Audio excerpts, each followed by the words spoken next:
Hola. Buenas tardes.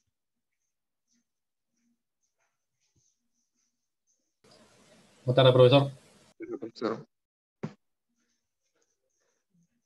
¿Me escucha bien? Sí.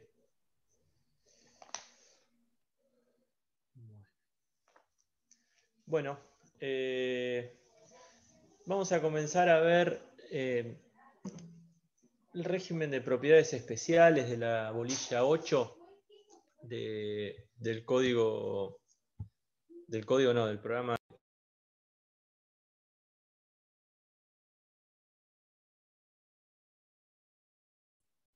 Disculpen, se silenció sin querer. Nada, les decía, bueno, vamos a ver la bolilla 8, vamos a ver 2 puntos hoy y la semana que viene vamos a ver los otros puntos. El examen, tenemos 2 semanas para el examen, ¿no? Sí. Bien. Bueno, yo voy a pasar a compartirles pantalla. A ver, compartir pantalla.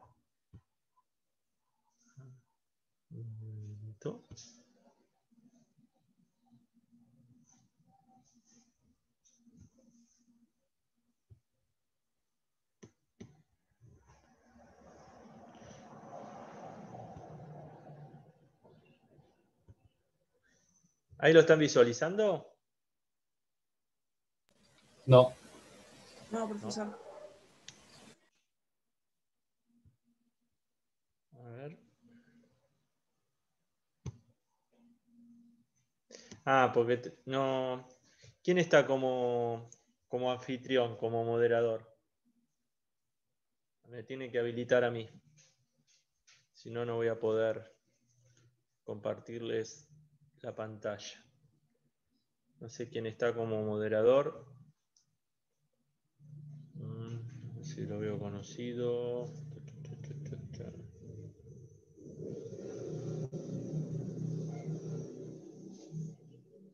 De la facultad creo que no hay nadie. No sé si hay un chico del centro de estudiantes. Es raro porque pero porque generalmente me dejan a mí como operador cuando estamos así. Ya veo que no puedo compartir la pantalla. Profe, A ver, vamos. Sí. ahí en participantes, si baja, hay 3 puntitos, son opciones, y una dice reclamar el rol de anfitrión. Por ahí, a lo mejor, si aprieta eso, se lo va. Yo no me aprieto. Añadir en participantes. Claro. Abajo del todo hay 3 puntitos, opciones, dice invitar. En otro hay 3 puntos, levantar la mano y te sale la opción de reclamar el rol de anfitrión.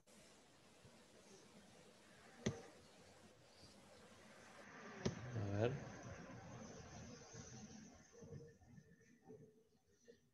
No, esto es el chat.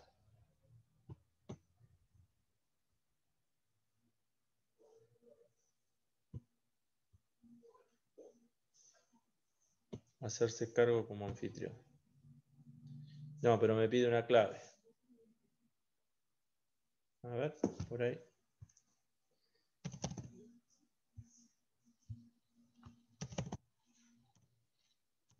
No, pero no la tengo. No, me pide una clave. Bueno. Bueno, yo igualmente lo que voy a hacer... a ver, estoy mirando el celular a ver si alguno de los chicos me escribe.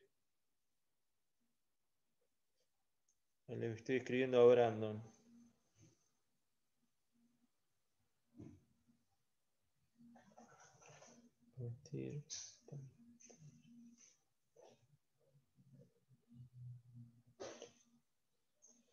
Porque no estoy como... Bueno, ahí le escribí a uno de los chicos del centro. Si me habilitan, la comparto. Y si no, la vamos dando igual la clase porque obviamente no nos podemos detener.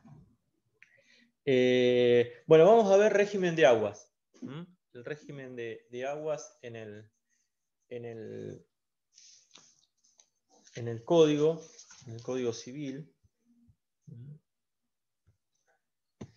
En el régimen de agua tenemos lo que podemos ver como dominio público hidráulico y el dominio privado hidráulico, ¿no?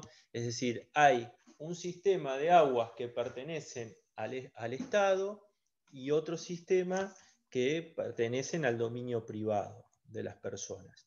El Código Civil no ha hecho una gran innovación al respecto con lo que regulaba el Código de Vélez. De hecho, algunos especialistas del derecho público entienden que esta materia no debería estar ni siquiera regulada por el Código Civil, sino que debería ser parte del derecho público. En este sentido, con mayor o con menor extensión,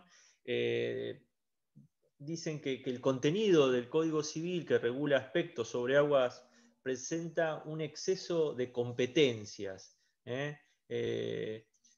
porque entienden que incluso que estas materias deberían ser reguladas, bueno, les decía, por el derecho público y en especial a partir del artículo 121 de la Constitución Nacional, debería ser materia delegada a las provincias. Incluso Marienhoff, que es un autor muy importante del derecho público, dice que el Código Civil o la norma civil no debería regular aspectos que hacen al uso de estas aguas, como bienes públicos, porque considera que esto pertenece al derecho administrativo en particular. Nosotros el antecedente que tenemos, que discriminaba entre aguas de dominio público y aguas de dominio privado, particularmente era el artículo 2340 del Código Velezano, que recomiendo obviamente su lectura, más que nada, no porque sea materia de examen, ¿no? Pero sí para tener una guía de dónde venimos hablando. ¿Por qué? Porque es prácticamente, en términos generales, hay alguna pequeña modificación con el actual 235 del Código Velezano. Solo que, fíjense, la ubicación de uno y otro artículo, es decir, este 235 lo vamos a encontrar en la parte general, mientras que el 2340 nosotros lo encontrábamos en el régimen de cosas, en el libro tercero del Código de Vélez. Con lo cual también hay una diferente ubicación en esta materia. Bien. Encontramos dentro de lo que es dominio público de las aguas, tres tipos o tres caracterizaciones importantes que van a referir estos artículos 235 o el 2340 del Código de Vélez. Cualquier cosa, chicos y chicas, les repito lo que dije las clases anteriores. Me interrumpen verbalmente, no por el chat, porque por ahí no lo estoy leyendo el chat. Cualquier duda. Les decía, hay cuatro tipos importantes o cuatro clasificaciones importantes de lo que es aguas. Particularmente tenemos lo que habla del dominio público marítimo. También vemos el dominio público fluvial, el dominio público lacustre y el dominio público artificial, siempre referido a lo que es el sistema de aguas, el dominio o el régimen de aguas. Lacustre, silvestre, y artificial.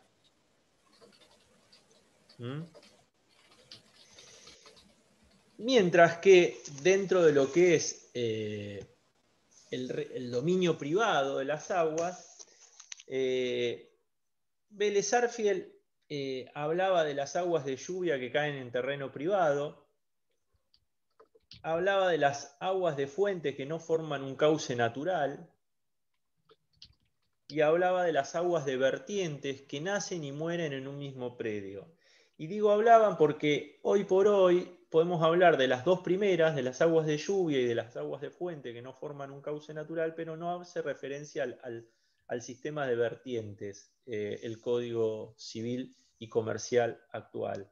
En este sentido, lo que determina un poco la caracterización de cuándo es privado, cuándo es público, es la posibilidad o no de que se genere un cauce natural con esas aguas. Es como una pequeña clasificación o división que podemos determinar. Estas aguas, digo, así como mencioné el 2340 para las aguas de dominio público, estas que son de dominio privado, podríamos mencionar el primero, aguas de lluvias que caen en terreno privado, el artículo 2635 del Código Velezano. Con respecto a las aguas de fuentes que no forman un cauce natural, el 2637, y las aguas de vertientes que nacen y que mueren en un mismo predio, es el 2350 del Código de Vélez. Ahora vamos a ver que hay una modificación en cuanto al articulado actual. ¿Vamos bien hasta ahí? ¿Hay alguna duda? Estamos viendo régimen de agua, es decir, todo lo que es un espejo de agua, todo lo que hablamos cuando se refiere a este recurso hídrico, ¿a quién pertenece? Si pertenece al Estado o pertenece a los particulares. Algunas de estas cuestiones ustedes ya las han visto, las han escuchado y demás, con lo cual hay cosas que son conocimiento general, ¿no? Que por ahí no necesitan demasiada explicación. Bien. Profesor, ya es hospedador, ¿eh? Sí, ya soy hospedador, qué bueno. Bueno, a ver entonces. Vamos a ver.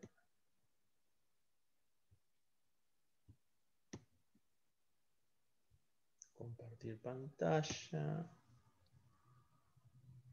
Acá.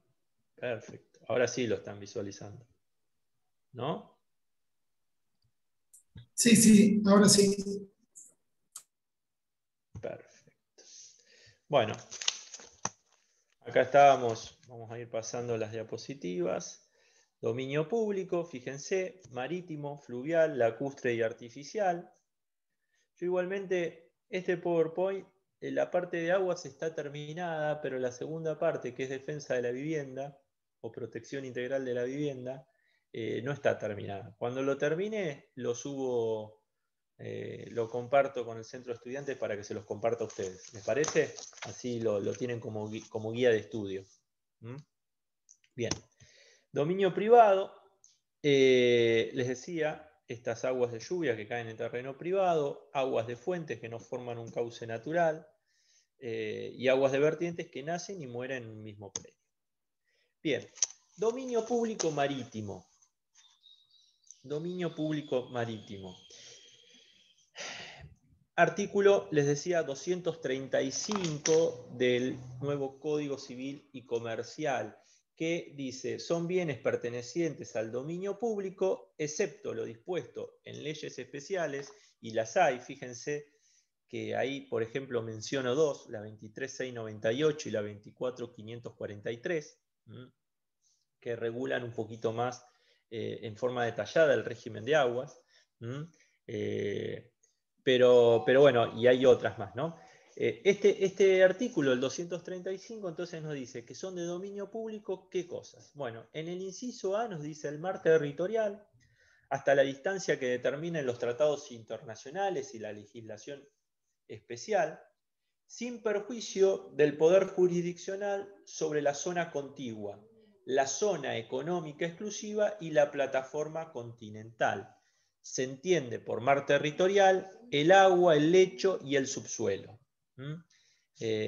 Temas que ustedes seguramente en más de una oportunidad han escuchado hablar, sobre todo cuando en algo muy reciente, que ni siquiera había una discusión de soberanía, que tenía que ver con el hundimiento del Ara San Juan, dónde estaba ubicado, en qué parte del lecho marítimo continental se encontraba. Y ahí se hablaba en más de una oportunidad si era mar argentino, si había salido del mar argentino y demás. Bueno, entonces, a ver, es el mar territorial hasta la distancia que determinen los tratados internacionales y la legislación especial. Básicamente, nosotros podemos decir que desde la línea media de la costa hasta 12 millas, marinas, hablamos que ahí se encuentra el mar argentino. La zona contigua es, perdón porque estoy en casa y los animales torean, el perro particularmente, no cualquier animal, o el gato maulla. Bueno, les decía, hasta 24 millas marítimas es la zona contigua y hasta las 200 millas marinas, contadas también desde la línea que fija la norma especial, es lo que entendemos como zona económica exclusiva. Todo eso es de dominio público, de dominio público del Estado argentino, está claro. Profesor, ¿podría repetir? Sí, hasta 12 millas se extiende el mar argentino, hasta 24 lo que es la zona contigua y hasta 200 la zona económica exclusiva.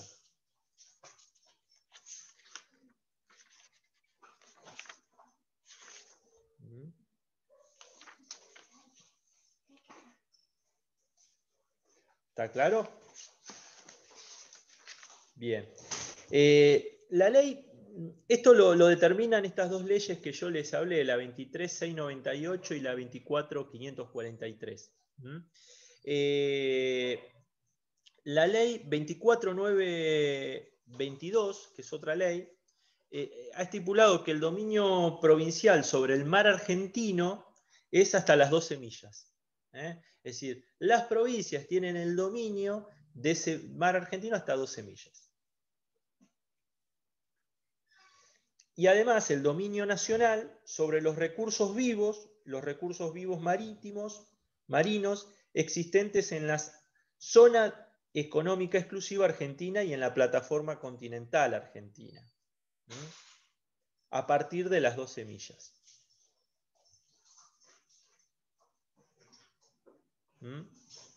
Bien, continúa este artículo 235. Bueno, fíjense que el inciso A va a decir que se entiende por mar territorial el agua, el lecho y el subsuelo. El agua, el lecho y el subsuelo. Esto es para que uno entienda que no solamente estamos hablando sobre agua, sino sobre todos los recursos que contiene esa zona, sobre el lecho marítimo y el subsuelo, es decir, recursos, si se quiera, hasta petrolíficos o de esas características. Los recursos minerales, es decir, también son parte del Estado nacional. Bien. Además continúa el artículo con las aguas interiores, bahías, golfos, ensenadas, puertos, ancladeros y las playas marítimas. Se entiende por playas marítimas la porción de tierra que las mareas bañan y desocupan durante las más altas y más bajas mareas normales y su continuación hasta la distancia que corresponde de conformidad con la legislación especial de orden nacional o local aplicable en cada caso. Fíjense que siempre deriva en el derecho administrativo la regulación del uso, particularmente, o la delimitación de estos sectores. Bahías, golfos, bueno, piensen en cada una de las bahías, de las golfos, de la Ensenada, de los puertos que hay en el territorio nacional, para considerar que todas esas aguas son de dominio público. ¿Está claro? ¿Desde dónde se mide? Bueno, fíjense, durante las más altas y más bajas mareas normales, es decir, se determina un promedio. Esa vendría a ser como la delimitación. Bien, ¿qué otra cosita más? Bueno, con respecto, y bueno, finalmente el inciso E dice el espacio aéreo subyacente al territorio, eso no nos interesa, pero sí nos interesa las aguas jurisdiccionales de la nación argentina de conformidad con los tratados de la legislación especial. Un poco que repite lo que viene diciendo, sobre todo en el inciso A. Las aguas de jurisdicción argentina. Bien. Dominio público fluvial. Cuando hablamos de fluvial hacemos referencia ¿a qué? A aguas navegables. Y generalmente se trata de aguas de carácter de ríos, lagos y demás. Bien. Esto estaba regulado por el inciso C del artículo 2340, hoy está regulado también por el inciso 3, perdón, del 2340 y hoy está regulado por el inciso C del 235. ¿Qué dice este artículo? Bueno, dice que los ríos, estuarios y arroyos y demás aguas que corren por cauces naturales, los lagos y lagunas navegables, los glaciares y el ambiente periglacial. Esto lo subrayo, lo del ambiente periglacial, y lo subrayo porque en realidad se trata de una novedad, una modificación al 2340, esto no lo contemplaba el artículo 2340, surge un poco con respecto a la ley esta que yo menciono acá abajo, la 26639 de presupuestos mínimos de protección de glaciares y ambientes periglaciares. Esta ley, que obviamente es la de la defensa de nuestros glaciares, habla de la defensa de estos ambientes periglaciares, que es todo lo circundante al glaciar, como también espacio de dominio público. Entonces, dice que no solamente los glaciares, sino que el ambiente periglacial y toda otra agua que tenga o adquiera aptitud de satisfacer usos de interés general, comprendiéndose las aguas subterráneas sin perjuicio del ejercicio regular del derecho de propiedad del fondo de extraer las aguas subterráneas en la medida de su interés y con sujeción a las disposiciones locales. También lo subrayo un poco para explicarlo. Ustedes saben que obviamente el suelo está por debajo y por el subsuelo corren diferentes aguas subterráneas, es decir, verdaderos ríos, y de esos lugares es donde nosotros consumimos o extraemos el agua que consumimos, ¿no? Sin embargo, estas aguas subterráneas son claramente de propiedad pública, de dominio público. Sin embargo, puede ser de uso privado. Las aguas subterráneas, dice, sin perjuicio del ejercicio regular del derecho del propietario del fondo de extraer aguas subterráneas en la medida de su interés y con sujeción a las disposiciones locales. Y esto lo menciono porque cuando uno ve la extensión del dominio, algo que mencionamos el otro día, decíamos que uno es dueño del cielo y del infierno, sobre la propiedad, sobre su dominio, sobre su inmueble particularmente, ¿no? Es decir, de lo que está en la alzada, pero también lo que está en el subsuelo. Lo que está en el subsuelo, entre otras cosas, puede ser agua, pueden ser verdaderos ríos subterráneos, de los cuales nosotros consumimos. Ahora bien, eso lo que nos dice esta norma es que es de dominio público, no es de dominio privado del dueño del inmueble que está arriba. Pero sí, lo que sí puede hacer el domino, el dueño del inmueble, es el uso. Ahora bien, ese uso es en la medida de su interés y con sujeción a las disposiciones locales.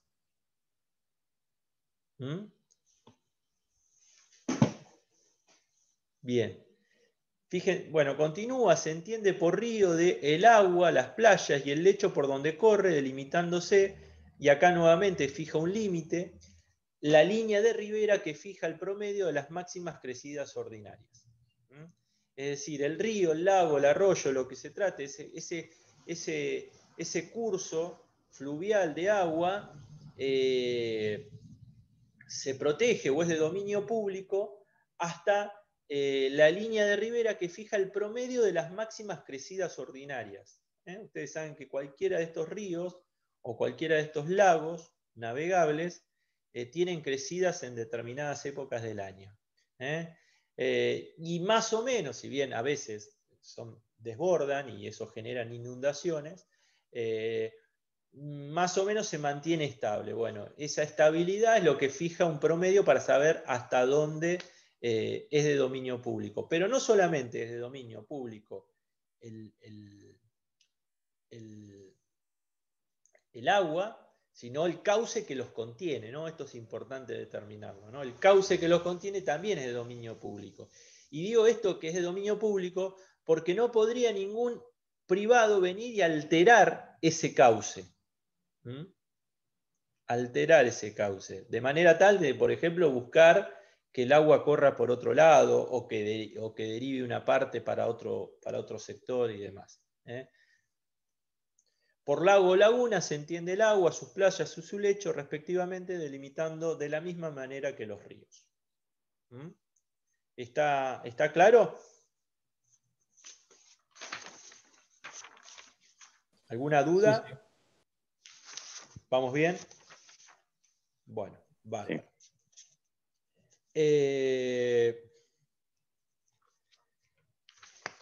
Bien, a ver si no me quiero olvidar de nada.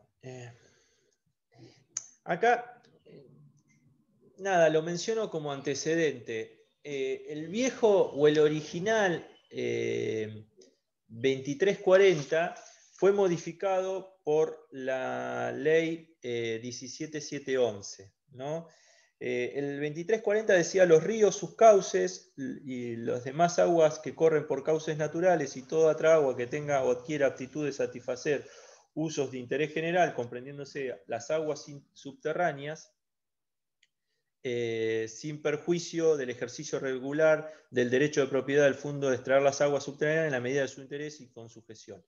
El texto original no mencionaba a las aguas subterráneas y sí lo hizo la ley 17711, con lo cual esto es un poco sacado de ahí, ¿no? Incorporado a nuestro código a partir de esta reforma de la 17711 y el código actual copia en el mismo sentido lo de las aguas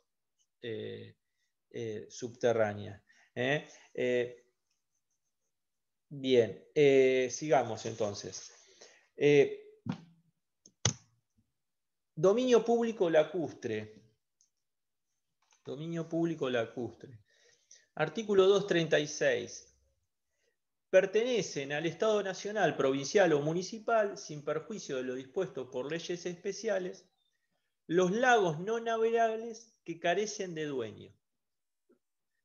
Los lagos no navegables que carecen de dueño. La 17711 también, con respecto al 2340, hizo una modificación, modificando el encuadre original, que hablaba de la magnitud de los buques que podían o no navegar sobre estos lagos, y eso determinaba si era o no navegable el espacio. La 17711 eliminó ese marco y solamente se habla en términos genéricos de lagos navegables o no navegables. Los no navegables que carecen de dueño se dice que pertenecen al dominio público del Estado. Acá hay algo que decir, ¿no? En primer lugar, ¿qué lago puede decir? Los inmuebles no son res nullius. ¿Qué es res nullius? Que no, carecen de dueño. Los inmuebles o pertenecen al Estado nacional, provincial o municipal, si pertenecen al fisco, lo que conocemos habitualmente como terrenos fiscales, inmuebles fiscales, o tienen dueño. Por lo tanto, si tienen dueño, son del dueño estos lagos no navegables. Ahora, si no tienen dueños, es abstracto poner lo que está poniendo este artículo. Cae en abstracto, porque si no tienen dueño, pertenecen al dominio del Estado. En este caso podríamos decir que pertenecerían, si estos lagos no navegables que carecen de dueño, podríamos decir que pertenecen al dominio privado del Estado. Ustedes recuerdan, creo que en algún, no sé si en Civil 1 lo ven eso, que hay bienes de dominio público del Estado Nacional y bienes de dominio privado del Estado Nacional. Los de dominio público están fuera del comercio, los privados no están fuera del comercio. El Estado puede disponerlos. De la manera, todos pueden disponerlos, pero esto los puede hasta darlos, cederlos. Entonces digo, esto caería en un abstracto, este artículo, porque no imaginamos una situación donde los lagos no navegables carezcan de dueño. Porque el dueño o es el Estado o es el particular. No hay otra. No es res nullius. Entonces esto me parecía que era importante reflejarlo. El dominio público artificial que yo hoy les mencionaba, no está en esta placa.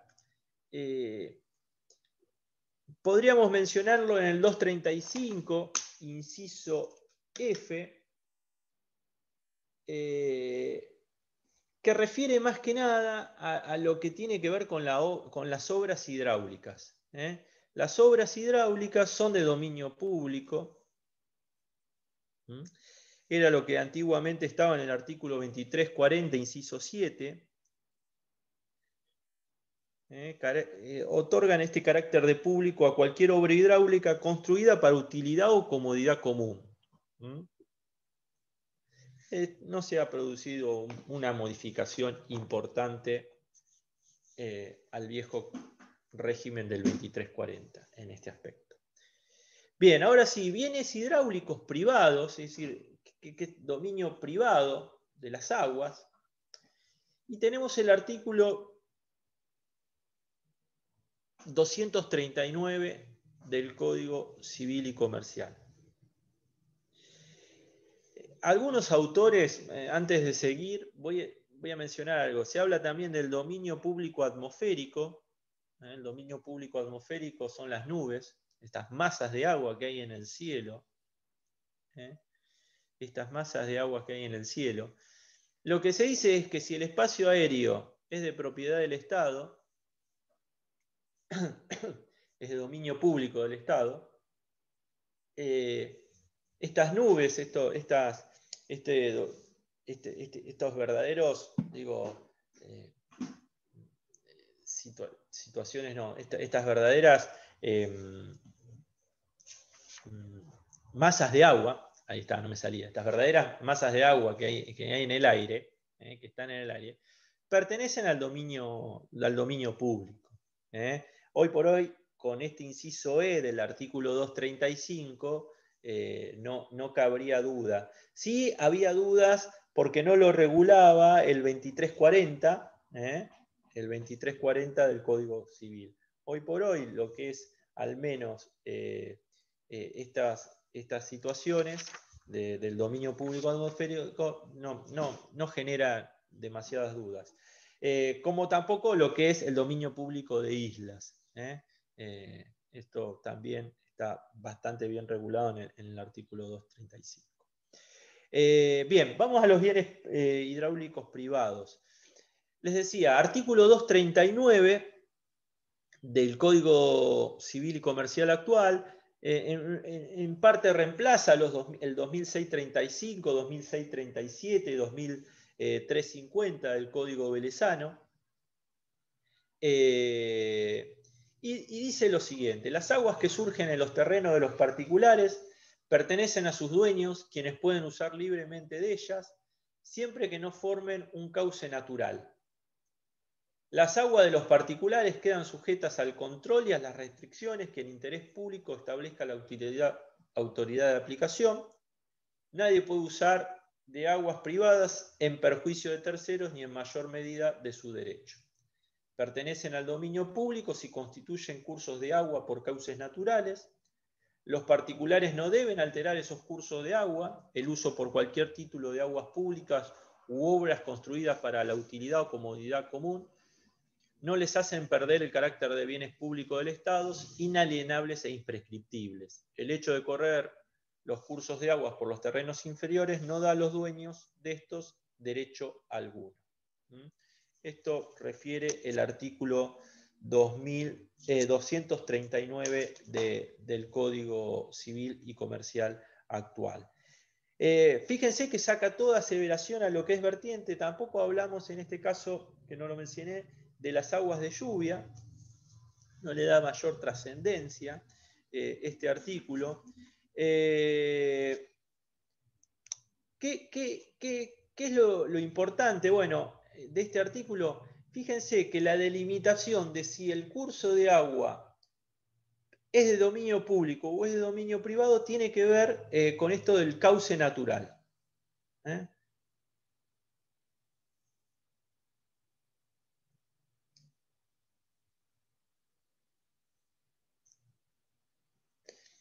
Este código no ha generado demasiadas novedades al respecto en cuanto a modificaciones en este sistema. Pero por un lado, bueno, les decía que se eliminó toda referencia al régimen de las vertientes. Ya no hay en este código, en el régimen civil, una norma que limite el principio general de la dominialidad pública de las aguas que corren por causas naturales. Para el caso de vertientes que nacen y mueren en un mismo fundo.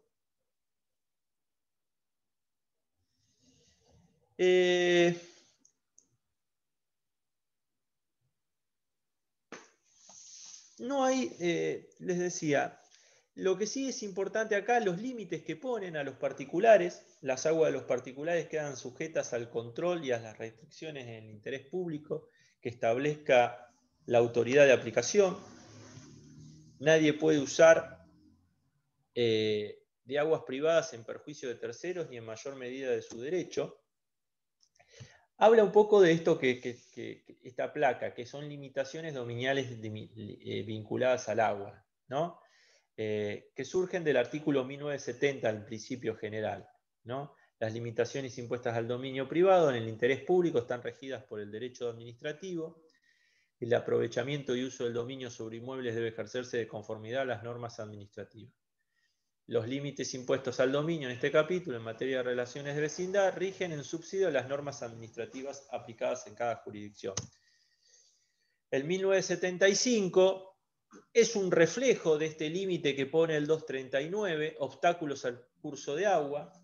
Los dueños de los inmuebles linderos a un cauce no pueden realizar ninguna obra que altere el curso natural de las aguas, o modifique su dirección o velocidad, a menos que sea meramente defensivo. Es decir, si yo lo que advierto que el curso de agua está inundando mi inmueble y eso implica a realizar algún tipo de obra que lo haga de evitar esta inundación, lo puedo hacer.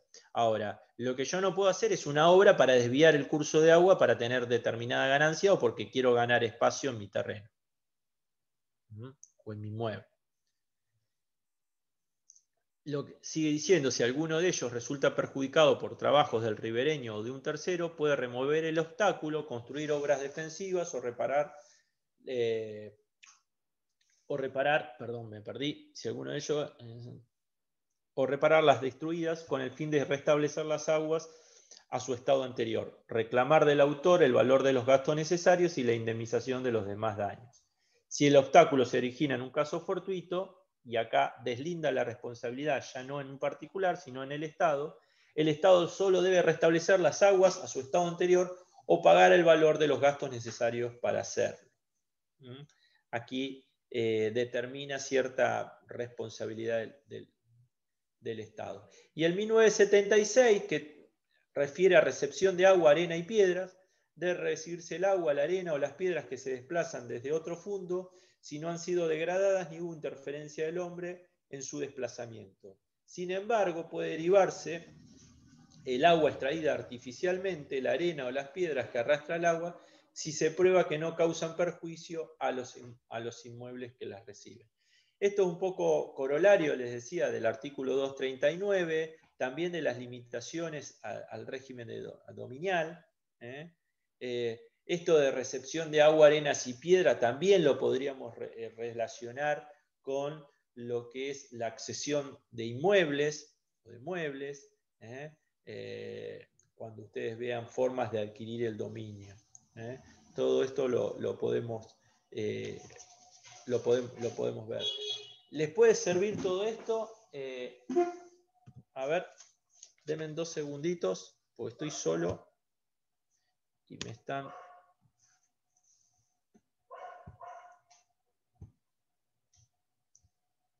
Aguárdenme,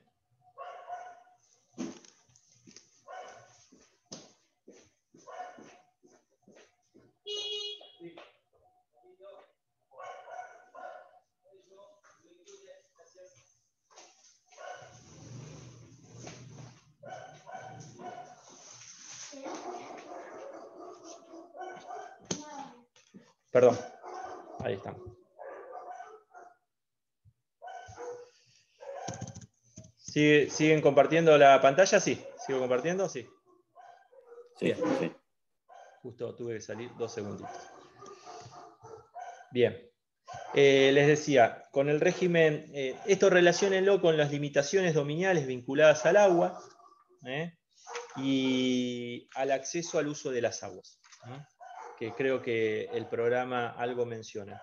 Yo conseguí un artículo que me parece que es interesante sobre la base que no sé cómo está tratado esto en Keeper, capaz que está bien, digo, a veces algunos libros sobre la materia omiten este tema. Si no está de más, si no sé si lo tienen, pero yo es posible que les comparta, voy a ver si lo puedo subir al campus, un artículo de los profesionales Mauricio Pinto y Liber Martín, que es el régimen de aguas en el nuevo Código Civil y Comercial y su compatibilidad con la tutela ambiental. Es un poco sobre la base de lo que armé la clase de hoy. Bien. Profe, lo que yo encontré en el libro fueron estos 2 últimos artículos que está dentro de los límites del dominio. Lo primero no lo busqué bien, pero esos últimos 2 bien. Sí. Bueno, por eso entonces mejor. Yo les voy a compartir entonces este PowerPoint como para que les sirva de guía de estudio y este artículo que me parece que es bastante ejemplificador. Bien, vamos a otro punto. Régimen de protección de la vivienda. Régimen de protección de la vivienda. Bueno, a ver, esto es mucho código, no hay mucho de doctrina, lo pueden leer tranquilamente y lo van a entender. Adviértase que esto dice régimen de protección de la vivienda y no dice régimen de protección de la vivienda familiar, como hemos venido hablando hasta el año 2015, particularmente con el régimen estatuido del bien de familia de la ley 14.394, que es el antecedente. Hay un marco constitucional, ¿no?, en cuanto al régimen de protección de la vivienda. El marco constitucional obviamente está dado por el artículo 14 bis de la Constitución Nacional, que en su parte pertinente dice que el Estado otorgará los beneficios de la seguridad social, que tendrá carácter de integral e irrenunciable. En especial, la ley establecerá el seguro social obligatorio, que estará a cargo de las entidades nacionales o provinciales con autonomía financiera y económica, administradas por los interesados con participación del Estado, sin que pueda existir superposición de aportes, jubilaciones y pensiones móviles. Bueno, la primera parte es la defensa de las jubilaciones, ¿no? Continúa, la protección integral de la familia, la defensa del bien de familia, la compensación económica familiar y el acceso a una vivienda digna. Este es el marco constitucional del artículo 14 bis. Ustedes saben que el artículo 14 bis es una incorporación que se hace cuando se restablece la Constitución Nacional del 53, en el año 1853-60, ¿no? Siempre hablamos de una Constitución Nacional que se integra en 1860 a partir de incorporación de Capital Federal la ciudad de Buenos Aires como capital de la nación. Ahí se complementa esta Constitución Nacional, que en el año 49 sufre una modificación, que esa modificación o esa Constitución de ese momento es derogada en el año 55-56, no recuerdo bien el año y estoy flojo, y que de los pocos artículos que quedan vigentes es este 14 bis, que habla de toda la normativa social que se incorpora, o la defensa de los derechos de segunda o tercera generación constitucionales que se incorporan en este artículo 14 bis. En particular, la defensa del bien de familia y el acceso a la vivienda digna. Este es el marco normativo. Les decía, nosotros teníamos una ley que es la 14.390, era la 14.394, una ley ómnibus. ¿Por qué ómnibus? Porque son de estas leyes que regulaban varias cosas. Por ejemplo, regulaban el tema de la ausencia de la persona ausente. Y entre otras cosas, regulaban el régimen de bien de familia. Y por otro lado, esta ley 14.394 está modificada, bueno, obviamente está derogada por el Código Civil vigente, y este régimen, que ya no es de bien de familia, sino que es el régimen de protección de la vivienda, tal como dice el título, está estatuido entre los artículos 244 a 256 del Código Civil y Comercial actual, vigente. Bien. Yo les decía, esta parte del PowerPoint no está terminada, así que por ahí va a haber cosas que las vamos a ir viendo de a poquitos. Les decía. Primero, afectación. Artículo 244. Acá marco algunas pautas. A diferencia de lo estatuido por la ley 14.394, que facultaba a afectar un inmueble con fines destinados a vivienda, en cuanto el propietario o su familia explotaran por cuenta propia la finca o la industria en el existente, el artículo 244 solo se ampara la finca destinada a vivienda. Solo se ampara la finca, el inmueble, la casa, destinada a vivienda. Antes, fíjense, podía ser cualquier tipo de establecimiento que se explotara, es decir, no solamente la vivienda, sino cualquier establecimiento que se explotara por cuenta propia. Finca o industria hablaba. Finca o industria. Se omite en este artículo establecer un límite al valor, porque en la vieja ley 14.394 se determinaba un valor que obviamente, imagínense, en un país con la inflación que tiene la Argentina, ese valor que había fijado la ley 14.394 había sido multiplicado o modificado en varias oportunidades. Bueno, hoy no se fija, no se determina un valor, sino que se habla de que no debe exceder en su valor las necesidades de sustento y vivienda. Es decir, algo muy ambiguo. Será una cuestión de ver la situación de cada parte. Según normas que se establecían reglamentariamente. Bien. El artículo 256 declara aplicables las disposiciones de este artículo al inmueble rural, que no exceda la unidad económica.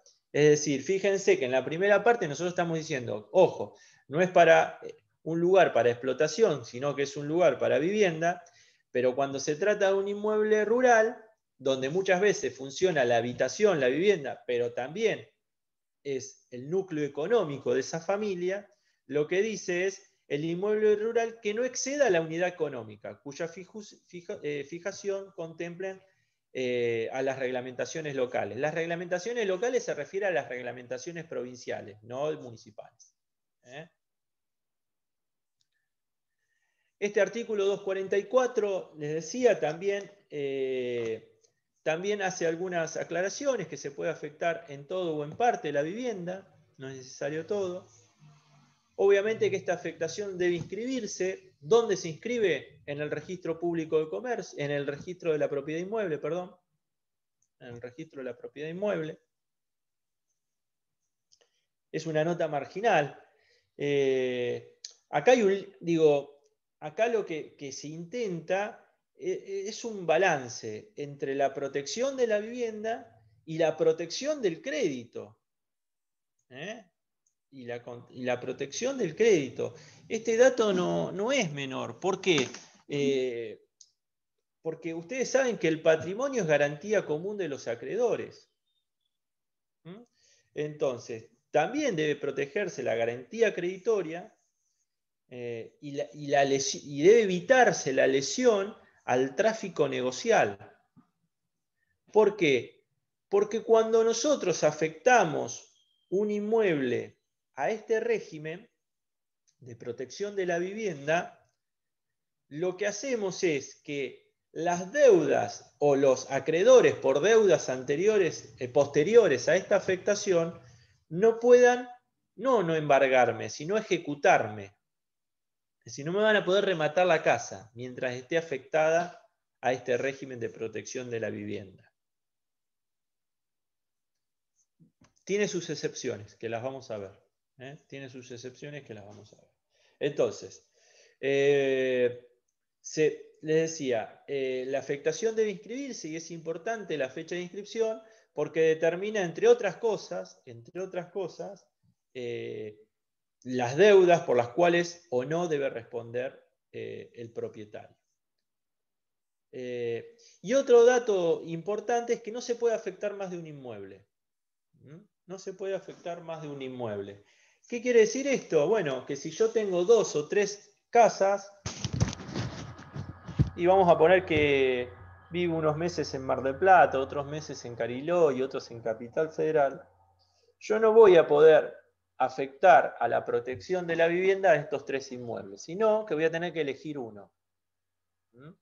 Seguramente sea el que mayor valor tenga para mí en cuanto a la situación de vivienda, ¿no? Pero bueno, eso lo voy a tener que hacer yo. Lo que no voy a poder hacer es poner los 3 en esta disposición. ¿Por qué? Porque esto que yo les decía, la necesidad también de proteger el crédito o la garantía crediticia. Si a mí me permitieran poner todos mis inmuebles bajo este régimen, lo que hago es después endeudarme y total no le voy a... Con mis bienes inmuebles no se van a poder cobrar los acreedores. Como mucho me podrán inhibir. Me podrán embargar, pero no rematar. No me van a sacar nunca la casa. O por lo menos mientras yo viva. ¿Está bien? O más que mientras yo viva, mientras viva yo o alguno de los beneficiarios. Que es otro dato importante. El artículo 244 lo dejo para que lo lean ustedes. No tiene demasiadas complicaciones. Sí quiero relacionar con este artículo el 248, que habla sobre subrogación real, 248. Dice, la afectación se transmite a la vivienda adquirida en sustitución de la afectada y a los importes que la sustituyan en concepto de indemnización o precio. Y explico esto porque habla también se relaciona con esto de que no puedo tener más de un bien inmueble afectado. Si yo tengo afectado mi casa, donde en este momento, por ejemplo, estoy dando clases, la tengo afectada al régimen de protección y lo que hago es comprarme otra casa donde me voy a ir a vivir. No es que elimino, esto es lo menciono porque es una novedad, porque la 14394 no lo refería. Puedo hacer un traslado de la afectación a mi nuevo inmueble. Por lo tanto, no se trataría de una nueva afectación. Por lo tanto, si yo tuviera un deudor, vamos a poner que yo generé si yo tuviera un acreedor que lo generé durante el tiempo que tenía afectada mi casa actualmente, si yo me compro otra casa y no se trata de una nueva afectación, el acreedor va a estar en la misma condición que antes. Ahora, si se tratara de una nueva afectación, ese acreedor podría ir y cobrarme. ¿Por qué? Porque a mí me cubre esta afectación desde el momento de la inscripción registral. ¿Se entiende el ejemplo que estoy dando? ¿A las sumas de dinero antes de comprar la casa también las protege? Claro, por supuesto, es importante. Vos fíjate lo que dice este 248. Dice, y a los importes que la sustituyan en concepto, dice, de indemnización o precio. Precio es este caso, vendí mi casa, me quedé con la plata. Todavía no fui a pagar la nueva casa. Bueno, si la casa está, no está más. Ahora, el precio, la plata que me pagaron, ¿está? Sí, está guardada en un banco, una cuenta. Obviamente que voy a tener que tomar todos los recaudos necesarios, sobre todo en la escritura, de poner que esa plata es plata de un bien afectado al régimen de protección y no poder disponerlo de una manera diferente, ¿no? Bien. Y a las indemnizaciones que la sustituyan, imaginen una casa que se destruye, que se incendia, y la que le paga el seguro. La indemnización que paga el seguro. Bueno, sobre esa indemnización tampoco podrían ir los acreedores, porque ese dinero también estaría afectado a la protección de la vivienda. ¿Está claro? Profesor, una pregunta. ¿Y sí. el dinero que te dan por indemnización de una expropiación también? Por supuesto, también. Sí, claro, sí. Yo mencioné un tema de un incendio, pero obviamente si a mí me expropian la propiedad por una causal de utilidad pública y esa, es decir, fíjense que en este caso, si bien no dice nada el artículo, yo creo que no, la ley de expropiación está por encima de este artículo y me podrían desafectar el inmueble. Bien. Bueno, no se puede afectar más de un inmueble. Sigamos un poquito más. ¿Quiénes son los legitimados para constituir este régimen o esta afectación? Bueno, obviamente que el titular dominial, el dueño. También lo pueden hacer los condóminos. Para hacer los condóminos se le va a exigir la mayoría, porque esto está dentro de lo que es el régimen de administración del condominio, artículo 1990 del Código Civil, si bien es algo que van a ver en la segunda parte, condominio, bueno, los condóminos tienen que resolverlo por mayoría. Testamentaria, es decir, podría ser por una cláusula, por un testamento, una cláusula de un testamento, por disposición de última voluntad, donde el testador determina la afectación de un inmueble al régimen de protección de la vivienda. Nada dice los artículos, como tampoco lo hacía la ley anterior, sobre la aceptación o no que puedan hacer los herederos de esta situación. Y es un tema a resolver. Lo que sí está claro es que podrían plantear que esta afectación, sobre todo si se hace en beneficio de ciertos herederos, no afecte la legítima. No afecte la legítima. Ustedes saben ¿qué es la legítima? La legítima es el porcentaje indisponible que tenemos nosotros, las personas, para que va directamente a nuestros herederos forzosos. Es un porcentaje de nuestro patrimonio que es de 2/3, que va a nuestros herederos forzosos. Es decir, sobre esos 2/3 nosotros no podemos disponer libremente. Sí podemos hacer sobre el otro tercio restante. El otro tercio podemos dejárselo a quien quiera, incluso a uno solo de nuestros herederos forzosos.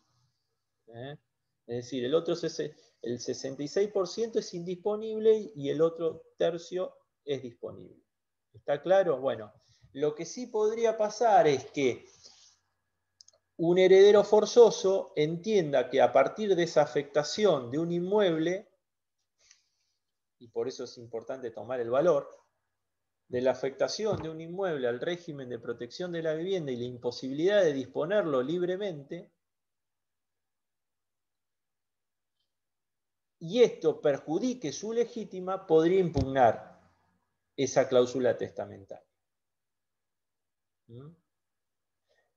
También lo puede hacer un juez, la determinación a petición de parte, sobre todo cuando hay una causal de divorcio o producto de una disolución quedan convivientes incapaces o discapacitados. Entonces, por una cuestión de defensa de la propiedad de esas personas, de esos beneficiarios, se determina la afectación al régimen. ¿Quiénes son los beneficiarios de este régimen? Bueno, el propietario, constituyente, obviamente, su cónyuge, su conviviente, sus ascendientes o descendientes, y en ausencia de ellos, sus parientes colaterales dentro del tercer grado que convivan con el constituyente. Fíjense que se elimina toda idea de familia. Ya no habla de familia, sino habla de personas, que puede ser el propietario constituyente, es decir, se puede proteger la vivienda unifamiliar si se quiere, o individual, no unifamiliar, perdón, individual. Es decir, vivo solo y lo afecto a este régimen. No necesito tener una familia para poder afectarlo como era antes.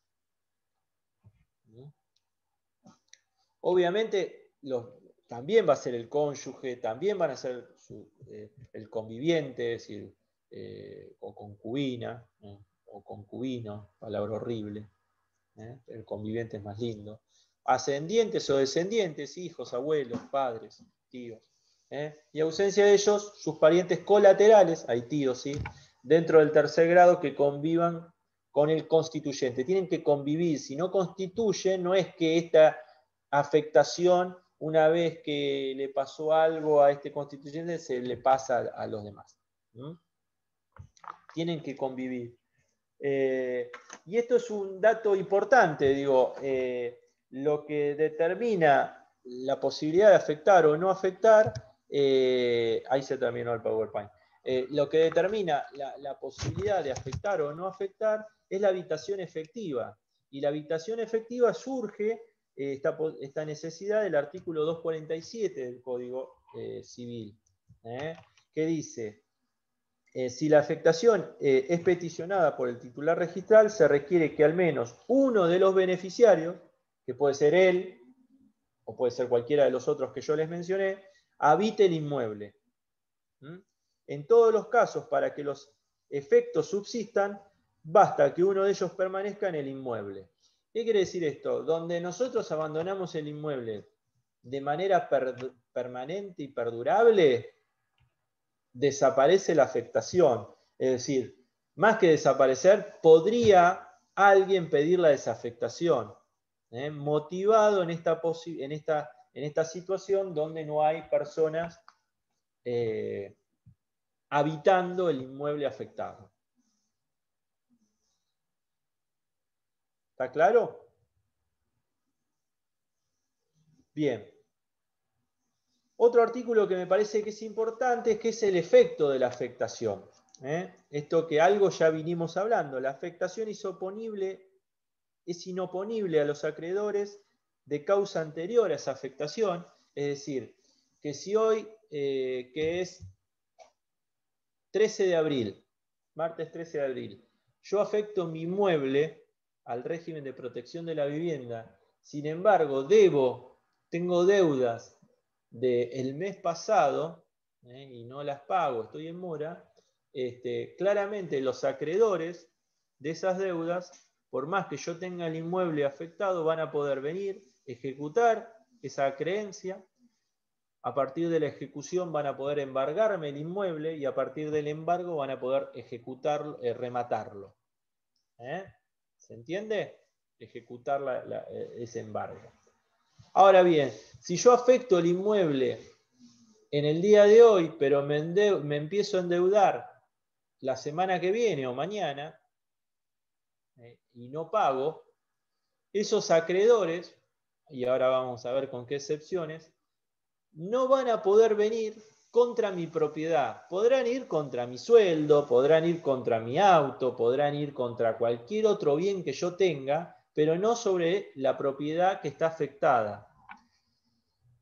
Que no puedan ir, esto que dice es inoponible a los acreedores de causa anterior a esa afectación. La vivienda afectada no es susceptible de ejecución por deudas posteriores a su inscripción. Quiero aclararlo, que no lo hacía la ley anterior, no lo hace esta, y es algo que la doctrina y la jurisprudencia están totalmente de acuerdo, o mayoritariamente de acuerdo. Cuando dice no se puede ejecutar, en realidad lo que se dice es no se puede rematar. La deuda yo la puedo ejecutar. El embargo lo puedo trabar. Lo que no puedo llevar a remate ese inmueble. Por ahí no todos vieron procesal, no todos vieron juicios ejecutivos. Y lo explico someramente para que ustedes lo terminen de entender. Si yo tengo una deuda, un pagaré, por un préstamo que me hicieron, el pagaré es un crédito, es un instrumento incausado, no obedece a causa. Pero pongámosle que tiene una causa, ¿no? Un préstamo está determinado. Para poder cobrar ese pagaré, si yo fui y si no se lo pagué nunca al acreedor, el acreedor lo que tiene que iniciar es un juicio ejecutivo, ¿no? Que va a ejecutar un pagaré, va a poder ejecutar una letra de cambio, va a poder ejecutar un mutuo hipotecario, no es el caso en este para el ejemplo, pero va a poder ejecutar un cheque que lo libré sin fondos, lo puede ejecutar. El juicio es un juicio ejecutivo. Lo que hace el acreedor siempre en ese juicio ejecutivo es pedir una medida cautelar, ¿no? ¿Y qué es lo que se pide como medida cautelar? El embargo del inmueble. En este caso, si hubiese inmueble, el embargo del inmueble. Algunos te dicen, bueno, el embargo del sueldo. Entonces, un 20% del sueldo se va depositando todos los meses en una cuenta judicial. Pero en este caso, embargo un inmueble, ¿no? Embargo el inmueble. ¿Por qué embargo el inmueble? Para que no venga otro acreedor y se cobre del único bien que tiene el deudor. Entonces lo embargo. O para que el deudor, sabiendo que me debe y no quiere que yo le cobre o que lo agarre de ningún lado, vende el inmueble y se queda con la plata y anda a descubrir dónde está la plata, que por ahí la puso debajo de un colchón. ¿Se entiende? Entonces lo que hace para cuidar la posibilidad de cobrarse es trabar una medida cautelar. En este caso es un embargo. Para vos trabar una medida cautelar necesitas dos requisitos principales. El peligro en la demora, es decir, que si vos no lo haces rápido puede desaparecer ese bien, tenés indicios suficientes para considerar que lo podría estar por vender, por dar, por hacerlo desaparecer. Peligro en la demora y la verisimilitud en el derecho. Es decir, que tenés derecho a que eso lo probás, en este caso, con el pagaré que tenés firmado por la otra parte. Y además un tercer requisito que es la caución, ¿no? Es decir, vos, una caución juratoria habitualmente, que jurás como que es verdad, que la deuda existe, que hay peligro en la demora, que tenés derecho a cobrarla y demás. Es juratoria porque lo haces sin boche, es decir, lo haces comprometiéndote sin poner dinero, poniendo otra cosa de caución. Entonces, decía, ¿puede hacer eso el acreedor? Sí, lo puede hacer. Todo eso lo puede hacer. No importa que el bien esté afectado. Lo que no va a poder hacer es rematar el bien. ¿Por qué? Porque cuando yo embargué el bien, esto que yo le dije, lo embargué, cuando el juicio se terminó, cuando el juez dijo, tiene razón el acreedor, es decir, Daniel Núñez le debe plata a este acreedor, el acreedor que va a decir, bueno, voy a rematar el bien. Así, con lo que me cobro del remate ese, me paga la deuda a mí, ¿no? Y eso no lo va a poder hacer, porque el bien está afectado al régimen de protección de la vivienda. Siempre y cuando no lo va a poder hacer cuando la deuda sea posterior a la afectación. ¿Está claro el ejemplo? Entonces, repito, la afectación es inoponible a los acreedores de causa anterior a esa afectación. Es decir, si vos sos acreedor anterior a la afectación, esa afectación, esa inscripción es inoponible. A vos no te modifican nada. Ahora, para los posteriores sí es oponible. Sin embargo, hay excepciones. Las excepciones queda claro que son deudas contraídas con posterioridad a la afectación, que sí podrían ser ejecutables, embargables y rematables, digo. Podríamos ir y rematar. En este caso, cuando se utiliza el concepto de ejecución, se utiliza como sinónimo de remate, no de juicio ejecutivo. Fíjense cuáles son las excepciones, que son un poco las mismas que tenía la ley 14.394. Obligaciones por expensas comunes y por impuestos, tasas o contribuciones que gravan directamente el inmueble. Es decir, yo tengo un departamento, lo tengo afectado al régimen de protección de la vivienda, pero no pago expensas, me lo pueden ejecutar. Igual, no importa que sea posterior esa deuda de expensas. O impuestos, tasas o contribuciones, digo, lo que yo pueda deber de alumbrado, barrido y limpieza, lo que pueda deber de inmobiliario. Otras obligaciones que tampoco entran dentro de esta limitación son las obligaciones con garantía real sobre el inmueble, constituida de conformidad a lo previsto en el artículo 250. Es decir, si el inmueble está hipotecado, garantía real, no corre la afectación.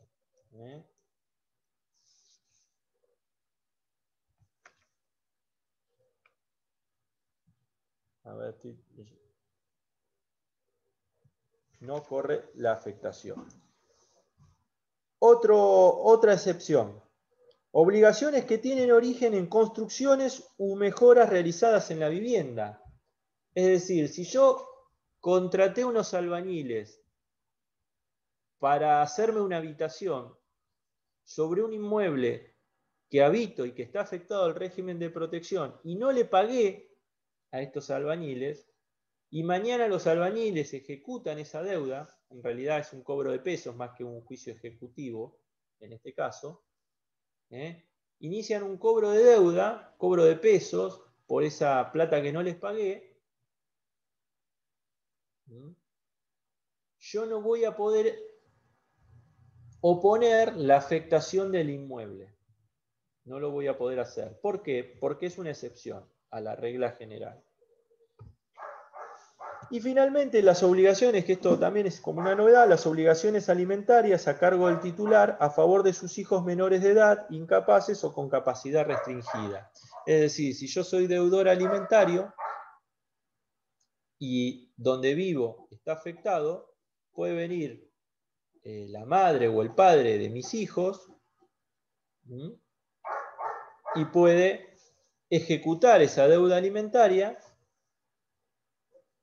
Y en el marco de esa ejecución, podría decir, bueno, ¿dónde está el dinero? Bueno, ¿no tenés plata? Bueno, te rematamos la casa. Porque no es una excepción. ¿Está claro?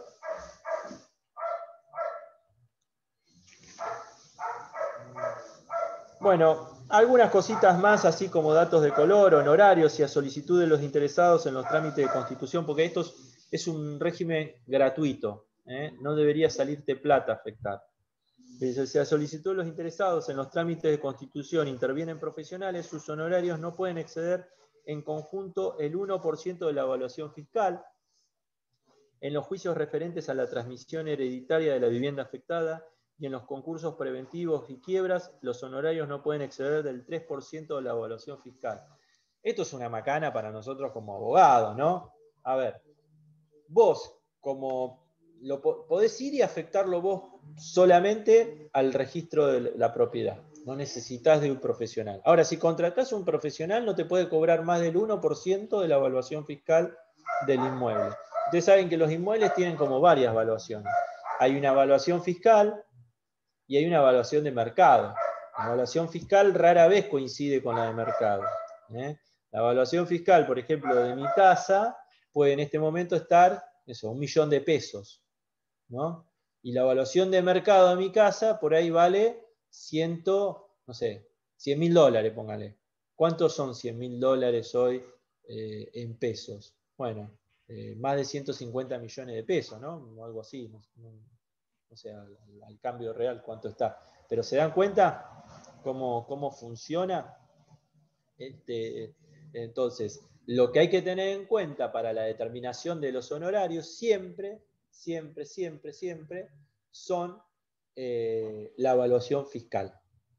Entonces, tanto para hacer la gestión útil de la inscripción, de la afectación, como también si yo estoy litigando en un concurso, en una quiebra o en una sucesión, y dentro, por ejemplo, de la sucesión, uno de los bienes hereditarios es un inmueble que estaba afectado al régimen de la protección de la vivienda, a mí cuando me regulan honorarios, que habitualmente son entre el 8 y el 25, o el 10 y el 25 en este momento, no me van a poder regular eso, me van a tener que regular el 3%, como dice la ley.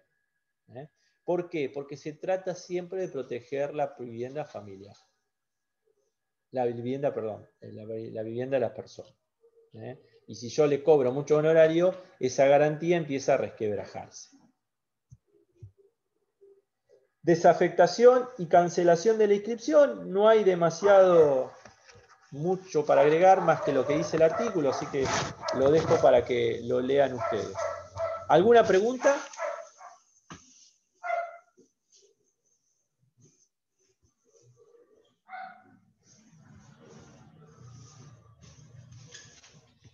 ¿Alguna pregunta?